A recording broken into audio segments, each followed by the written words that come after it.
Nazdar polovníčky a polovníci. Polovná sezóna je v plnom prúde a mnohí z vás možno uvažujú nad kúpou novej guľovnice. Mám pre vás adekvátne riešenie za rozumnú cenu. Momentálne mám pred sebou guľovnicu od značky Brenner s označením Brenner BR20. Prečo sa rozhodnúť pre práve túto guľovnicu je úplne jednoduché a sami na to teraz prídete.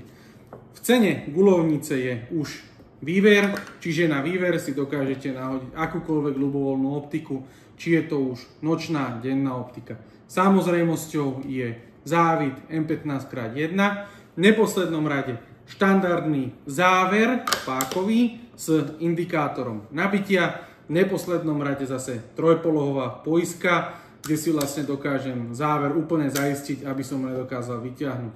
V cene máme aj zásobník, trojranový a 5-ranový.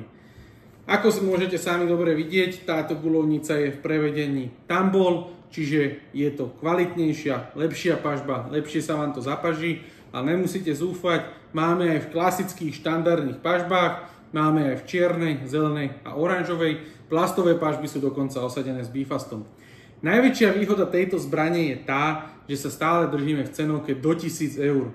V prípade, že vás táto zbraň oslovila, neváhajte mi napísať alebo zavolať sa u nás na predajni. Sám momentálne s touto zbraňou aj polujem. Ak by ste si ju chceli vyskúšať, dajte vedieť, môžeme to spolu vyskúšať niekde na strelnici.